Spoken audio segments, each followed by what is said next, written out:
Good morning, students of plus one class.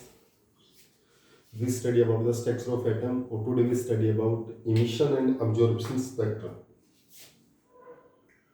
Today we study about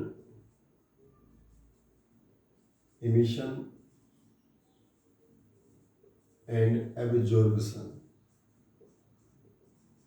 spectra. The spectrum. बच्चों emission और absorption spectrum क्या होता है उसके बारे में स्टडी करते हैं.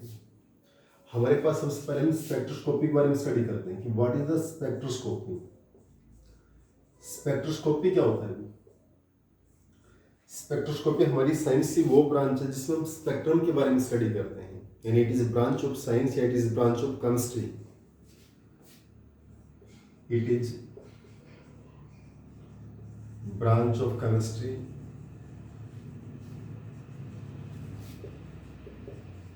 in which we study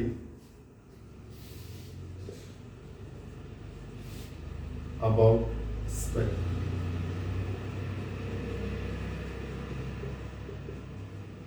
Is known as spectroscopy. देखिए बच्चों, स्पेक्ट्रोस्कोपी क्या होती है? The branch of chemistry in which we study about spectrum. जिस ब्रांच ऑफ केमिस्ट्री के अंदर हम स्पेक्ट्रम के बारे में स्टडी करते हैं, यानी we study about the spectrum, is known as the spectroscopy. बच्चों उसको हम क्या बोलते हैं? स्पेक्ट्रोस्कोपी. स्पेक्ट्रोस्कोपी में यानी जो स्पेक्ट्रम और टू टाइप के, एक है इमिशन स्पेक्ट्रा और एक है एब्जॉर्प्शन स्पेक्ट्रा. यानी हमारी जो स्पेक्ट्रा है वो टू टाइप्स के हैं.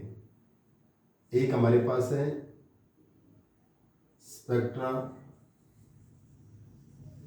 Are of two types. One is the emission spectra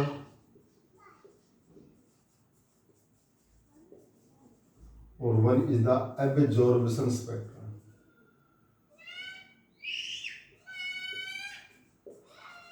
एक emission spectra होता है, क्या होता है? absorption spectra होता है. One is the emission spectra और one is the absorption spectra. बच्चों इमिशन स्पेक्ट्रा क्या होता है और एब्जॉर्प्शन स्पेक्ट्रा क्या होता है? अब जो इमिशन स्पेक्ट्रा क्या होता है, जहां पर हम लाइट का इमिशन होगा, इसमें हमारे पास दो टाइप के स्पेक्ट्रम है, कॉन्टिन्यूस स्पेक्ट्रम और एक क्या है? Line spectrum. यानी first of all we study about the emission. First of all we study about the emission spectra. और इमिशन स्पेक्ट्रा के अंदर हम सबसे पहले क्या स्टडी करेंगे बच्चों? एमिशन स्पेक्ट्रा के अंदर सबसे पहले हम क्या स्टडी करेंगे? Continuous spectra. Continue.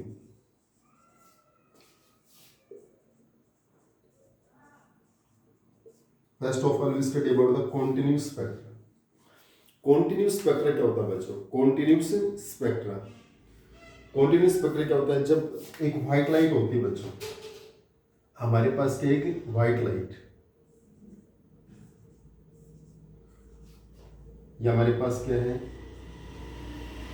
White light from any source. Bulb भी हो सकता है, सन भी हो सकता है, यानी ये व्हाइट लाइट का सोर्स है. जब इस व्हाइट लाइट को हम एक स्लिट में से पास करते हैं, किसमें से पास करते हैं? एक स्लिट में से. That is the slit. उसके बाद इसको हम प्रिज्म से पास करते हैं. It is the prism. और ये हमारे पास होती है photographic plate.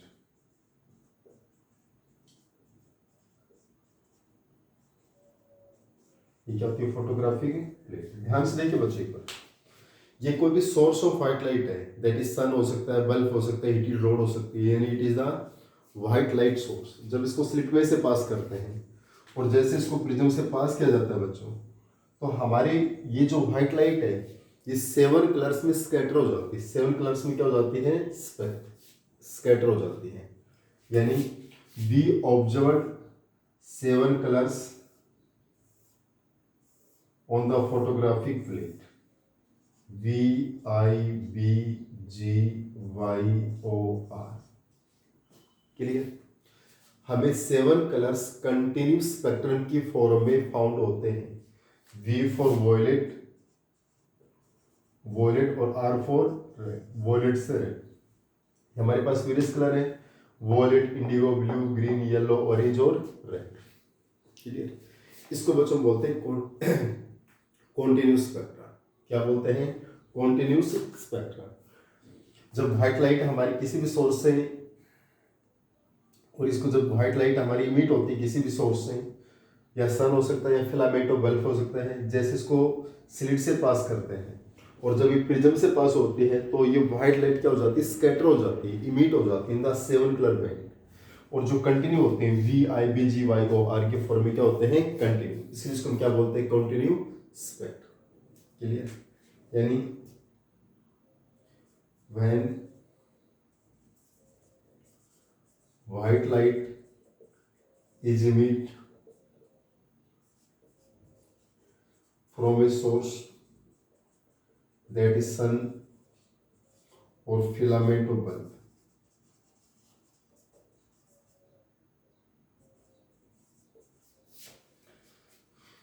which pass through the prism,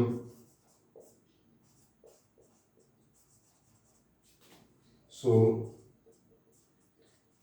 it can split into 7 color band on photographic plate. On photographic plate is known as continuous spectra. इसको हम क्या बोलते हैं? कॉन्टिन्यूस स्पेक्ट्रा बोलते हैं। देखिए बच्चों, स्पेक्ट्रोस्कोपी क्या होती है? The branch of chemistry in which we study about the spectrum. जहाँ पर हम स्पेक्ट्रम के बारे में स्टडी करते हैं वो क्या होती है? स्पेक्ट्रोस्कोपी। स्पेक्ट्रा ऑफ 2 टाइप्स, एक होता है इमिशन स्पेक्ट्रा और एक होता है एब्जॉर्प्शन स्पेक्ट्रा। इमिशन का मतलब जहाँ पर इमिशन होगा, इमिट होगा, और एब्जॉर्प्शन का मतलब जहाँ पर एब्जॉर्ब होगा। तो first of all we study about the emission spectra. Emission spectra क्या होता है बच्चों? ये 2 टाइप का होता है, एक होता है कॉन्टिन्यूस स्पेक्ट्रा और एक होता है लाइन स्पेक्ट्रा। फर्स्ट हमारा क्या है? कॉन्टिन्यूस स्पेक्ट्रा, और सेकंड हमारे पास क्या होगा? Line spectra. कॉन्टिन्यूस स्पेक्ट्रा में क्या होता है? जो white light from any source, sun या फिलामेंट ऑफ बल्ब, स्लिट में से पास होती है, फिर प्रिज्म से पास होगी, तो प्रिज्म इस व्हाइट लाइट को 7 कलर्स में, वायलेट से लेकर रेड तक कॉन्टिन्यूस 7 कलर्स में क्या कर देता है? स्कैटर कर देता है। कॉन्टिन्यूस 7 कलर में क्या कर देता है? स्प्लिट कर देता है। इसलिए इसको हम क्या बोलते हैं? कॉन्टिन्यूस स्पेक्ट्रा बोलते हैं। क्या बोलते हैं? Continue spectra. क्लियर। इसको बच्चों आप स्क्रीनशॉट ले लीजिए ताकि नोट्स बनाने में दिक्कत नहीं आएगी। इसके बाद हम लाइन स्पेक्ट्रा के बारे में स्टडी करते हैं। नेक्स्ट हमारे पास क्या है? Line spectra.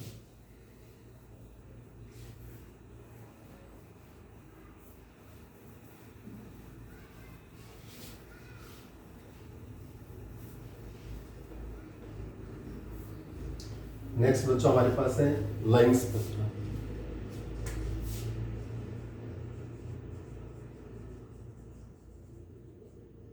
लाइन स्पेक्ट्रा में बच्चों कुछ वोलेटाइल सोल्ट होते हैं। क्या होते हैं? Volatile salt. यहां पर जैसे NaCl, ये हमारा क्या है? Volatile salt. NaCl यहां पर येलो कलर्ड लाइंस देता है, येलो कलर्ड लाइंस। अगर KCl होता बच्चों तो ये क्या देता? Violet coloured lines. क्या देता? Violet coloured lines. जो आपके पास NaCl है तो येलो कलर लाइंस देता है, KCl होता तो वॉयलेट कलर। क्लियर। यहां पर बच्चों हमारे पास NaCl हो या KCl हो, इसको हम बुनसन फ्लेम के ऊपर रखते हैं। जैसे हमारे पास ये NaCl है, KCl है। क्लियर। इसको हम, ये बुनसन बर्नर है, दैट इज द बर्नर, यानी बंसन फ्लेम। जब इसको हीट करते हैं, यानी इसको बंसन फ्लेम के ऊपर हीट करते हैं, तो यहाँ पर लाइट इमिट होती है और वो लाइट हमारे पास स्लिट में से पास करते हैं। किस में से पास करते हैं? कि स्लिट में से पास करते हैं। क्लियर। उसके बाद किस में से पास होगी? प्रिज्म से। जैसे लाइट प्रिज्म से पास होगी बच्चों हमारे पास, दैट इज द प्रिज्म और दैट इज द स्लिट। तो हमारे पास जो फोटोग्राफिक प्लेट है, ये जो फोटोग्राफिक प्लेट है, इस फोटोग्राफिक प्लेट के ऊपर हमें सिर्फ दो लाइंस का ऑब्जर्वेशन होता है, यानी 5890 और 5896 एंगस्ट्रॉम, टू येलो लाइंस। हमारे पास ये दो येलो लाइंस का ही ऑब्जर्वेशन हो रहा है, इसलिए इसको हम क्या बोलते हैं, लाइन स्पेक्ट्रम। क्या बोलते हैं, लाइन स्पेक्ट्रम। ये बुनसन फ्लेम है बच्चों। इस बुनसन फ्लेम के ऊपर हमने NaCl, हमारे पास ये NaCl सोल्ट है। जैसे इस NaCl सोल्ट को हीट करेंगे तो यहाँ पर ये जो लाइट इमिट होगी इसको हम स्लिट में से पास करते हैं, फिर उसको प्रिज्म से पास करेंगे तो we observe only two lines 5890 and 5896 angstrom, we get two yellow lines, इसलिए इसको हम क्या बोलते हैं, लाइन स्पेक्ट्रम। अगर बच्चों यहाँ पर KCl होता तो येलो के स्थान पे वॉयलेट कलर के लाइंस का ऑब्जर्वेशन होता है। किसका होता है, वॉयलेट कलर की लाइंस का ऑब्जर्वेशन। क्लियर, यानी in case of line spectra we take a volatile salt on Bunsen flame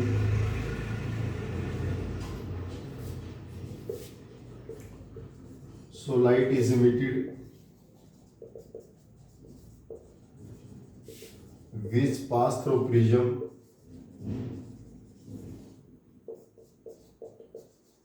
so we get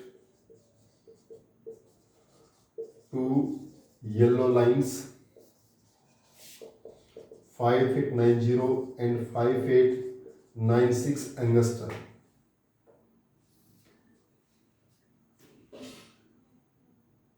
on photographic plate is known as line spectra. इसको हम क्या बोलते हैं बच्चों, लाइन स्पेक्ट्रम बोलते हैं। क्या बोलते हैं, लाइन स्पेक्ट्रम। लाइन स्पेक्ट्रम क्या होता है बच्चों, बहुत सिंपल सा है। अगर हमारा वोलेटाइल सोल्ट NaCl तो येलो लाइन का ऑब्जर्वेशन करेगा, KCl होगा तो वॉयलेट कलर की लाइन से ऑब्जर्व होती है। हम यहाँ पर इस बुनसन फ्लेम पे इस वोलेटाइल सोल्ट को रखा, जैसे हीट करेंगे तो लाइट इमिट होती है, स्लिट में से पास करेंगे। अब वो लाइट प्रिज्म से पास होगी तो हम इस तरफ टू लाइंस का फॉर्मेशन होता है, टू येलो लाइंस 5890 और 5896 एंगस्ट्रॉम के ऊपर, इसलिए इसको हम क्या बोलते हैं, लाइन स्पेक्ट्रम। चलिए, KCl होता है जहाँ पर हमें वॉयलेट कलर की लाइंस का फॉर्मेशन होता है, that is the line spectrum. इसके बाद बच्चों हमारे पास आता है एब्जॉर्प्शन स्पेक्ट्रा आता है। क्या आता है, एब्जॉर्प्शन स्पेक्ट्रा। क्लियर। इसके बाद हम क्या स्टडी करेंगे बच्चों, एब्जॉर्प्शन स्पेक्ट्रा को स्टडी करेंगे। देखिए स्पेक्ट्रा दो टाइप के थे, एक इमिशन स्पेक्ट्रा और एक एब्जॉर्प्शन स्पेक्ट्रा। हमने इमिशन स्पेक्ट्रा को डिस्कस कर लिया क्योंकि emission spectra further two types का था, continuous spectra and line spectra. अब हमारे पास है absorption spectra. Absorption spectra, absorption spectra के अंदर क्या आता है बच्चों हमारे पास, यानी हमारे पास जो व्हाइट लाइट होती है, हमारे पास ये व्हाइट लाइट है बच्चों, ये व्हाइट लाइट का सोर्स है। क्लियर। अब इसको हम पहले यहाँ पर NaCl सॉल्यूशन से पास करते हैं। इसे पास करते हैं NaCl सॉल्यूशन से, और NaCl सॉल्यूशन के बाद हम इसको पास करेंगे प्रिज्म से। इसे पास करते हैं प्रिज्म से। क्लियर। तो ये हमारे पास क्या होती है, फोटोग्राफिक प्लेट होती है।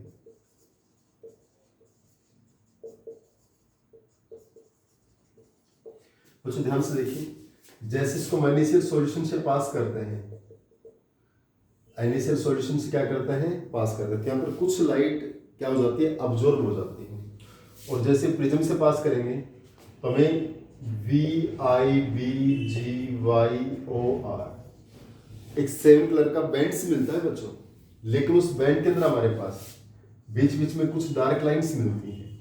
हमें स्पेक्ट्रा कंटिन्यू नहीं मिलता है, हमारे इन कलर्स के बीच में क्या मिलती है, हमें ये डार्क लाइन मिलती है। जैसे हमारे पास ये जो कलर है ये है वॉयलेट, ये इंडिगो, ये ब्लू, ये ग्रीन, ये येलो, ये ऑरेंज और ये रेड। इन कलर्स के बीच में बच्चों हमारे पास ये क्या होता है, हमें डार्क लाइंस का फॉर्मेशन होता है। These are the dark lines. Colour के बीच में हमें जो डार्क लाइन मिलती है, इसका मतलब हमारा जो ये बीच में जो डार्क लाइंस हुई, इसका मतलब ये यहाँ पर जो डार्क लाइंस का फॉर्मेशन हुआ वो अब्जॉर्ब कर लिया गया बाय इनिशियल सॉल्यूशन, इसलिए इसको हम क्या बोलते हैं, अब्जॉर्प्शन स्पेक्ट्रम। मीन्स यहाँ पर जो कलर बैंड वो कंटिन्यू नहीं मिलता है। जो वीआईबी जो वायर के अंदर है, हमें बीच में डार्क लाइंस का फॉर्मेशन होता है। किसका फॉर्मेशन होता है, dark lines. So it is known as the absorption spectrum, इसलिए इसको क्या बोलते हैं, अब्जॉर्प्शन स्पेक्ट्रम बोलते हैं। यानी when white light pass through initial solution and further through the prism so we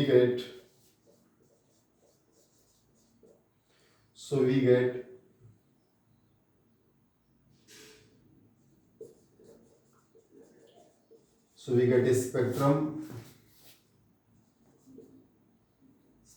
of various color on photographic plate.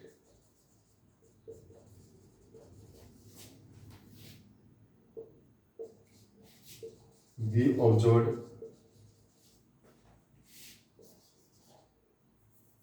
dark lines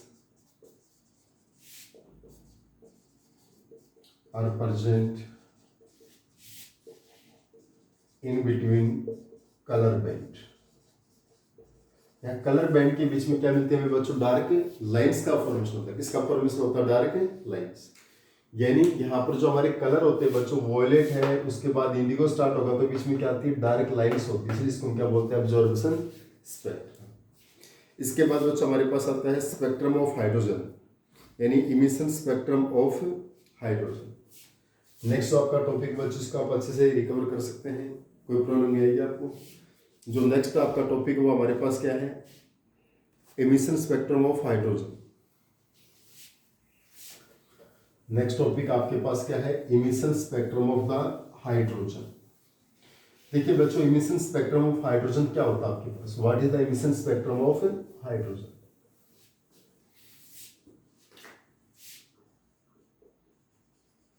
emission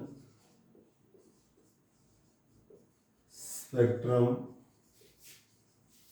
of hydrogen. Hydrogen का emission spectrum क्या होता है, इसको ध्यान से देखिए बच्चों। Emission spectrum of hydrogen, when hydrogen gas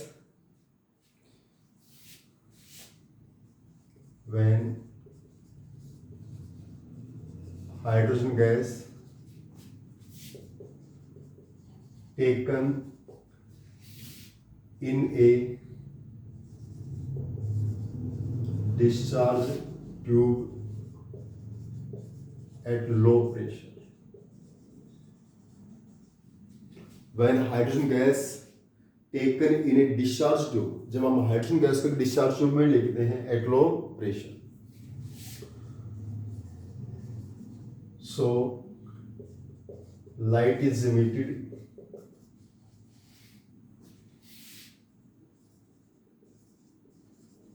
which observed by spectroscopy,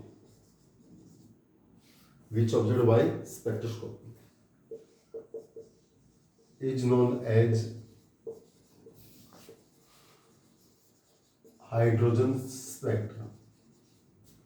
और बच्चों हमें जो स्पेक्ट्रम के फॉर्म में क्या मिलता है हमारे पास, देखिए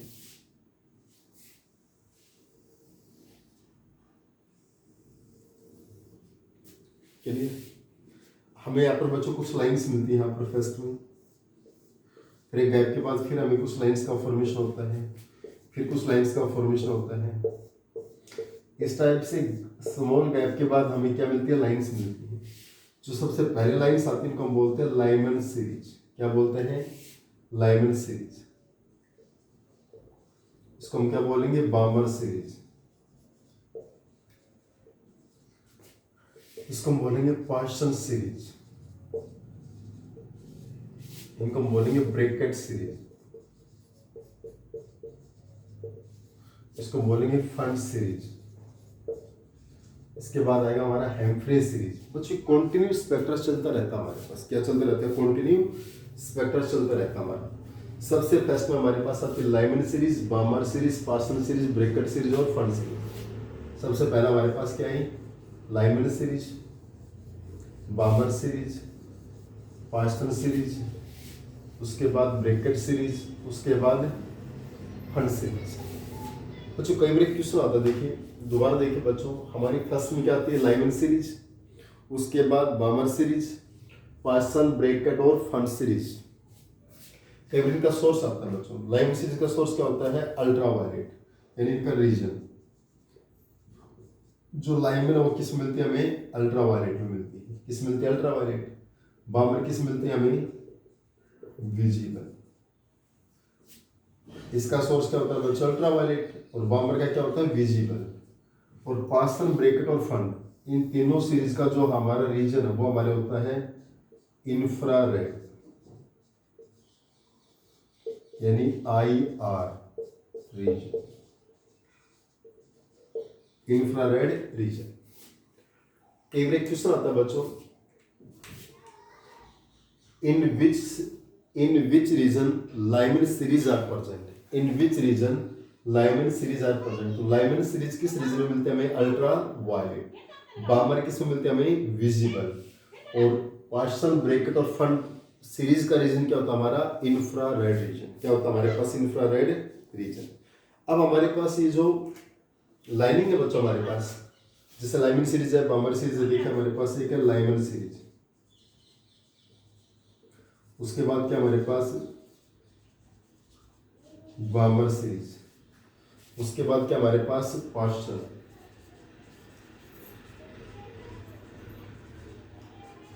उसके बाद है ब्रैकेट, उसके बाद है फंड सीरीज। यहां पर जो N1 की वैल्यू होती है बच्चों हमारे पास, N1 की वैल्यू होती है वो हमारे पास फिक्स है। इसके लिए 1 होगी, इसके लिए 2 होगी, इसके लिए 3 होगी, ये 4 और ये 5 एम्पीयर होता है तो 6। N1 की वैल्यू लाइमन सीरीज के लिए ऑलवेज 1, बामर सीरीज के लिए 2, पार्सन के लिए 3, ब्रैकेट के लिए 4 और ये 5। Clear, according to serial number. Lyman series N1 कितना रहेगा, 1, बामर सीरीज के लिए N1 इक्वल टू 2, पार्सन के लिए 3, ब्रैकेट के लिए 4 और फंड के लिए 5। क्लियर। और जो बच्चों N2 की वैल्यू होती है वो इससे जस्ट ग्रेटर होती है। ये 1 है तो ये कितनी रहेगी आपके पास, 2, 3, 4, 5 डॉट डॉट डॉट। ये 2 है तो कितनी हो जाएगी, 3, 4, 5, 6 डॉट डॉट डॉट। ये 3 है तो 4, 5, 6 डॉट डॉट डॉट। ये 5, 6, 7 डॉट डॉट डॉट। ये 6, 7, 8 N1 N2 की वैल्यू क्लियर है बच्चों यहाँ पर, लाइमन, बामर, पार्सन, ब्रैकेट और फंड सीरीज के लिए। दोबारा स्टार्टिंग से देखिए बच्चों, emission spectrum of hydrogen. Emission spectrum of hydrogen क्या है, when hydrogen gas taken in A discharge tube, hydrogen gas taken in A discharge tube at low pressure, so light is emitted, which observed by spectroscopy is known as the hydrogen spectrum. जब हम hydrogen spectrum को observe करते हैं तो हमें various line का formation होता है। फर्स्ट में Lyman series, Balmer series, Paschen series, Brackett series और Pfund series, we get a number of lines. अब इनका जो बच्चों लाइमन सीरीज का रीजन क्या होता है, अल्ट्रा वायलेट, बामर सीरीज का रीजन होता है विजिबल, और पार्सन, ब्रैकेट और फंड सीरीज का रीजन क्या होता है, इंफ्रा रेड रीजन होता है। क्या होता है, इंफ्रा रेड रीजन। अब बच्चों देखिए रेडबर्ग फॉर्मूला स्टडी करेंगे इसके बाद, वहां पर Lyman series, Balmer series, Paschen, Brackett, Pfund, N1 की वैल्यू फिक्स होती है 1, 2, 3, 4, 5, इसके लिए 1, 2, 3, 4, 5। लेकिन N2 की वैल्यू बच्चों ऑलवेज, जो N2 है वो ऑलवेज ग्रेटर देन N1 होता है। N2 always greater than N1। अगर ये हमारा 1 है तो N2 हमारा 2 भी हो सकता है, 3, 4, 5, 6 डॉट डॉट डॉट इनफाइनाइट तक हो सकता है। या आपके पास N1 2 है तो N2 कितना होगा, इससे just greater than 3, 4, 5, 6, 7 dot dot dot infinite. ये 3 है तो 4, 5, 6, ये 4 है तो 5 6 7, ये 5 है तो 6 7 8, it means n2 always greater than the n। अब बच्चों आप इसके स्क्रीनशॉट लीजिए, अभी ये खत्म नहीं हुआ है, अभी इसका राइडबर्ग फॉर्मूला हम और डिस्कस करेंगे, फिर उसके भी आपके ऊपर हमारे पास न्यूमेरिकल्स हैं, इट्स ओके। इसके बाद बच्चों हमारे पास आता है राइडबर्ग फॉर्मूला। ध्यान से समझिए बच्चों, बहुत सिंपल टॉपिक है, यहाँ से क्वेश्चन मोस्ट ऑफ यूटी के अंदर पूछा जाता है, कंपटीशन एग्जाम के पॉइंट ऑफ से भी बहुत इंपॉर्टेंट है बच्चे टॉपिक आपका, तो इसको आपको अच्छे से करना है। ठीक है, नेक्स्ट में आता है राइडबर्ग फॉर्मूला। राइडबर्ग फॉर्मूला, अच्छा राइडबर्ग फॉर्मूला क्या होता है, what is the Rydberg formula? हमारे पास राइडबर्ग फॉर्मूला क्या होता है? राइडबर्ग फॉर्मूला होता है v bar is equal to 1 by lambda 1 upon n1 square minus 1 upon n2 square into Z square, ये जेड का स्क्वायर है। बच्चों हमारा राइडबर्ग फॉर्मूला हाइड्रोजन या हाइड्रोजन लाइक आयंस के लिए पॉसिबल है, हाइड्रोजन या हाइड्रोजन लाइक आयंस के लिए जिनमें एक इलेक्ट्रॉन होगा, जैसे या तो हमारे पास हाइड्रोजन होगा या आपके पास जैसे हमारा लिथियम है, तो लिथियम हमारे पास कितना हो जाएगा 2+, क्लियर, या बेरिलियम हमारे पास कितना हो जाएगा 3+, या हीलियम क्या हो जाएगा हमारे पास प्लस, इनके लिए पॉसिबल है बच्चों, यानी यहाँ पर एक इलेक्ट्रॉन होना चाहिए, क्लियर। तो v bar is equal to 1 by lambda 1 upon n1 square minus 1 upon n2 square into Z square. बच्चों वी बार क्या होता है आपके पास, वेव नंबर, लैम्डा क्या होता है वेव लेंथ, और जेड क्या होता है एटॉमिक नंबर। n1 n2 आपको क्लियर है, n1 क्या है n2 क्या है ये आपको अच्छे से पता है, हम बता चुके हैं बच्चों। लाइमन सीरीज के लिए n1 कितना होता है 1, बामर सीरीज के लिए n1 2, ब्रैकेट के लिए n1 3, पासन के लिए 4 और फन के लिए 5। n2 की वैल्यू से हमेशा क्या रहेगी ग्रेटर देन n1, वो उससे क्या रहेगी एक्सेस रहेगी हमेशा, क्लियर, यानी उसकी वैल्यू क्या रहेगी हमेशा एक्सेस रहेगी, सो ओके। अब बच्चों हमारे पास जब हम वेवलेंथ निकालते हैं, एक मिनट में हमने एक छोटी सी गलती कर दी, 1 बाई लैम्डा आर होता है बच्चों, दोबारा ध्यान से देखिए एक बार, v bar is equal to 1 by lambda is equal to R. बच्चों ध्यान से देखिए एक बार, हमने ये रिवर्स मारिए एक बार आप दोबारा से, हमारा फॉर्मूला क्या है आपका, v bar is equal to 1 by lambda, v bar is equal to 1 by lambda is equal to R. वो आपसे ही बच्चों राइडबर्ग फॉर्मूला क्या है, v bar is equal to 1 by lambda is equal to R 1 upon n1 square minus 1 upon n2 square into में Z square. और यहाँ पर जो हमारे पास आर है, आर क्या होता है राइडबर्ग कांस्टेंट, आर क्या होता है राइडबर्ग कांस्टेंट, और आर की वैल्यू क्या होती है 109677, 109677, यानी आर की वैल्यू हमारे पास 109677 सेंटीमीटर इनवर्स होती है। तो राइडबर्ग फॉर्मूला क्या बन गया, v bar is equal to 1 by lambda is equal to, ध्यान से देखिए बच्चों स्टार्टिंग में हमने आर को यूज नहीं किया था, या हमारे से मिस्टेक हो गई थी, इसको दोबारा से मैं रिकवर कर रहा हूँ, ध्यान से देखिए, v bar is equal to 1 by lambda, v bar is equal to 1 by lambda is equal to R 1 upon n1 square minus 1 upon n2 square into में Z square, clear. V bar क्या होता है 1 by lambda is equal to R 1 upon n1 square minus 1 upon n2 square into Z square. R हमारे पास क्या होता है Rydberg constant, इसकी वैल्यू 109677 है। अब बच्चों for limiting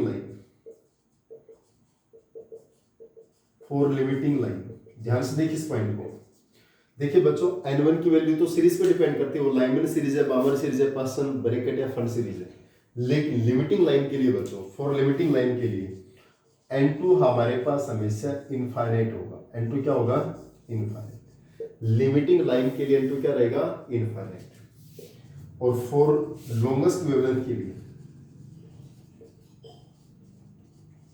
for longest wavelength के लिए अगर बच्चों हमारे पास n1 1 है तो n2 कितना होगा हमारे पास 2 हो जाएगा, अगर n1 4 है तो n2 कितना हो जाएगा 5 हो जाएगा, मतलब n2 जस्ट n1 से जस्ट अगला डिजिट होगा बच्चों। लिमिटिंग लाइन के लिए n2 क्या होता है इनफाइनाइट, लेकिन लॉन्गेस्ट वेवलेंथ के लिए n2 हमारे पास जस्ट उससे नेक्स्ट डिजिट हो जाएगा, जस्ट क्या हो जाएगा उससे नेक्स्ट डिजिट हो जाए। क्लियर बच्चों, नेक्स्ट वीडियो के अंदर अब इनके न्यूमेरिकल्स को डिस्कस करते हैं बच्चों। जितने भी राइडबर्ग कांस्टेंट के ऊपर हमारे न्यूमेरिकल्स आएंगे हम उनके बारे में स्टडी करते हैं। क्लियर, इसको आप अच्छे से बच्चों नोट कीजिए।